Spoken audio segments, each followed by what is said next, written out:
যেই সংবাদ মাধ্যমগুলো বিশেষ করে দেশের পক্ষে, ইসলামের পক্ষে, মানবতার পক্ষে সংবাদ পরিবেশনা করছিল, এটা তাদের স্বার্থের অনেকটা ব্যাঘাত ঘটেছিল। তার ভিতরে একটা হলো আমার দেশ পত্রিকা।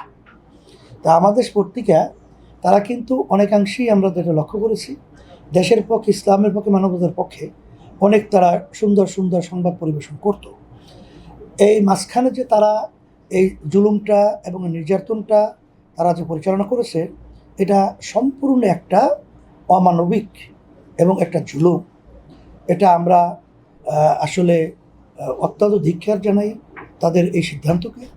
এবং আমার দেশ পত্রিকা অন্যান্য সংবাদ মাধ্যম যেগুলো নির্যাতিত হয়েছে তার ভিতরে উল্লেখযোগ্য আমার দেশ পত্রিকা, তার সম্পাদক, তার উপরে যে জুলুম, জেল এবং যে ধরনের অত্যাচার তার উপরে হয়েছে, এটা সম্পূর্ণ অমানবিক, অমানুষিক এবং বিশেষ করে এটা ঐতিহাসিক একটা ইতিহাস হয়ে থাকবে এই জুলুমের। এটা আমরা সাংঘাতিকভাবে ইসলামী আন্দোলন বাংলাদেশের পক্ষ থেকে এটা আমরা ধিক্কার জানাই তাদের এই আচরণের কারণে। যে আবার যেহেতু আলহামদুলিল্লাহ আমাদের পত্রিকা তাদের সংবাদ পরিবেশনের আবার স্বাধীনতা পেয়েছে, আমি তাদেরকে বিশেষ করে অনুরোধ করব যে আপনাদের লক্ষ্য উদ্দেশ্যটা সর্বত্র যেন দেশের পক্ষে, বাংলাদেশের মানুষের পক্ষে এবং ইসলামের পক্ষে, এটা ন্যায়ের পক্ষে আপনাদের যে সংবাদগুলো পরিবেশন হয়, এটা সম্পাদক সহ আপনারা যারা দায়িত্ব পালন করছেন সকলকে আমার অনুরোধ থাকবে।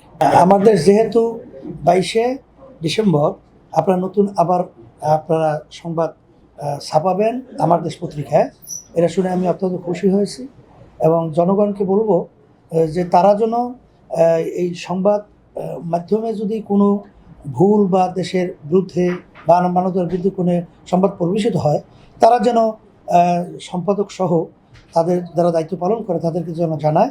আর কোনো দলীয় যেটা নাকি অন্যায়, সেটা আপনি যদিও নাকি মন মানসিকতার দিক থেকে সেখানে আপনার অনেকটা দুর্বলতা থাকতে পারে, কিন্তু দেশের স্বার্থে দেশকে অগ্রাধিকার দিতে হবে, মানবতাকে অগ্রাধিকার দিতে হবে, ইসলামকে অগ্রাধিকার দিতে হবে। আর জনগণকে বলবো যে আপনারা বিশেষ করে এই সংবাদ মাধ্যমগুলো যেহেতু আবার নতুনভাবে আমাদের পত্রিকা আসছে, আপনারা সবাই এর ব্যাপারে আন্তরিক থাকবেন, সুন্দরভাবে তারা যেন কাজ করতে পারে সহযোগিতা থাকবে। বাংলাদেশ স্বাধীনতা প্রায় 53 বছর চলছে।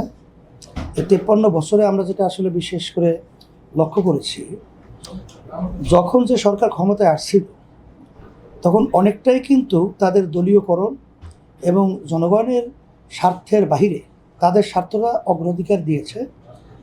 আর এই যে 15.5 বছর যে ফ্যাসিস্ট আওয়ামী লীগ সরকার ছিল, তারা তো বাংলাদেশের জনগণের ভোটে সরকার নির্বাচিত হয় নাই।